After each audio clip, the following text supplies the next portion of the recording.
कल मैंने एक छोटा सा दृश्य देखा, लेकिन कुछ दृश्य छोटे होते हुए भी पूरी जिंदगी का आईना बन जाते हैं। मेरे सामने एक माँ और उसकी बेटी बैठी थी। माँ अपने मोबाइल की स्क्रीन पर उलझी हुई थी। उन्होंने मुस्कुराकर बेटी से पूछा, बेटा ये कैसे करना है? बेटी ने बिना सिर उठाए जवाब दिया, मम्मी आपको समझ नहीं आएगा, रहने दीजिए।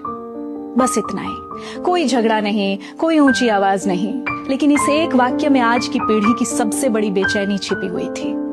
हमारे पास दुनिया के लिए समय है, लेकिन जिन्होंने हमें दुनिया दिखाई उनके लिए धैर्य कम पड़ने लगा है। सोचिए, कभी यही माँ थी जिसने हमें चम्मच पकड़ना सिखाया था, फिर पेंसिल पकड़ना, फिर किताब, फिर जिंदगी।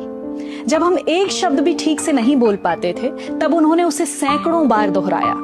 जब हम चलते चलते गिर जाते थे, उन्होंने हमें उठाने से पहले कभी ये नहीं कहा कि तुमसे नहीं होगा। जब हम एक ही सवाल 10 बार पूछते थे, उन्होंने कभी जवाब देना बंद नहीं किया। उन्हें पता था, सीखने की सबसे बड़ी शर्त बुद्धिमानी नहीं, धैर्य होता है। फिर समय बदला, दुनिया बदल गई, तकनीक ने इंसान की गति बढ़ा दी, लेकिन शायद हमारे रिश्तों का धैर्य कम कर दिया।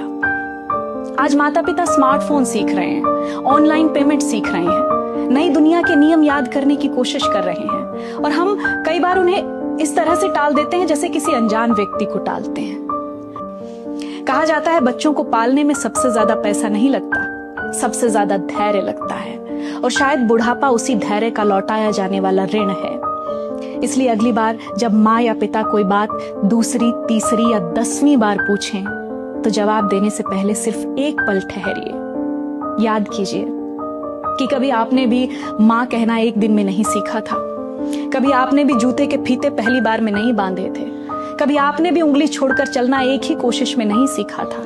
तब उन्होंने आपका हाथ नहीं छोड़ा था। आज उनकी चाल बस थोड़ी धीमी हो गई है, रास्ता वही है, बस इस बार उंगली आपकी है और सहारे की जरूरत उन्हें है, क्योंकि जीवन का सबसे सुंदर चक्र यही है। बचपन में उन्होंने हमें चलना सिखाया था, बुढ़ापे में हमें बस उनके साथ थोड़ा धीरे चलना है।